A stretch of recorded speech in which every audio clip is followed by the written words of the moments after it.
একটা সময় আসে যখন তুমি বুঝতে শেখো যে মানুষ ঠিক কতটা ভার নিয়ে ঘুরে বেড়ায়। এই ভার চোখে দেখা যায় না, এই ভার তারা বয়ে বেড়ায় মনে, স্মৃতিতে, অসমাপ্ত গল্পে। তুমি হয়তো এরকম জীবনে অনেককে পেয়েছো যারা বলেছে আমি সব ভুলে গেছি, তবু তাদের চোখে লেগে থাকে পুরনো কারোর ছায়া। তারা সেই সময়টাকে কাটিয়ে চলে এসেছে ঠিকই, কিন্তু মনটা ফেলে এসেছে পেছনে কোথাও। আর তখন তুমি নিজেকে খুঁজে পাও এক অদ্ভুত পরিস্থিতিতে। তারা আসে কেবল তোমার মানসিক শান্তিটা এলোমেলো করে দেওয়ার জন্য। ভালোবাসা দেওয়ার মতো হয়তো দেওয়ার চেষ্টা করে, কিন্তু থেকে যায় না। তারা ছুঁয়ে বেরিয়ে যায়, কখনো থামে না। তারা ধরে রাখবে বলে, কিন্তু ধরে না। আমরা এমন এক যুগে বাঁচি যেখানে বিভ্রান্তিকেই ভালোবাসা বলে চালানো হয়, যেখানে ইমোশনাল আনঅ্যাভেলেবিলিটিকে বলা হয় স্ট্রেংথ, যেখানে সত্য বলার চেয়ে দূরত্বকে মনে হয় বেশি নিরাপদ। এখন ভালোবাসা কথায় আছে, কাজে নেই। এখন ভালোবাসা টেক্সটে হয়, অনুভবে নয়। কমিটমেন্ট এড়িয়ে চলাই এখন ট্রেন্ড। তাই জন্যই তো জেনজি টার্মস গুলো বেরিয়েছে। তাই জন্যই এই আধা ভালোবাসার যুগে একা থাকাটা আর কষ্টকর লাগে না। এটা হয়ে ওঠে আত্মসম্মানের পরিচয়। আমি আর কারোর কাছে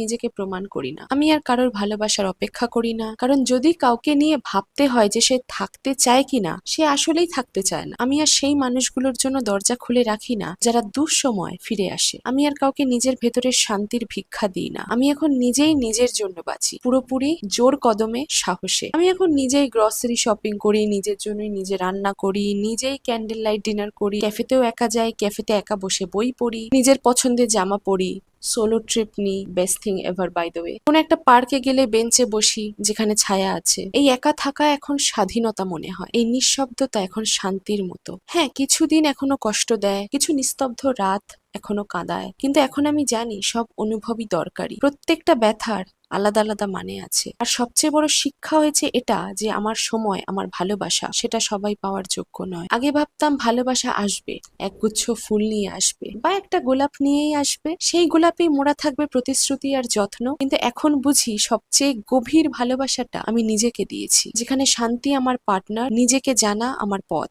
আর একাকিত্ব এটা আর শূন্যতা নয়। হয়তো কোনোদিন কেউ আসবে এই নীরবতাকে ভাগ করে নিতে, কিন্তু তার আগে আমি বাঁচবো, আমি তার অপেক্ষা করব না।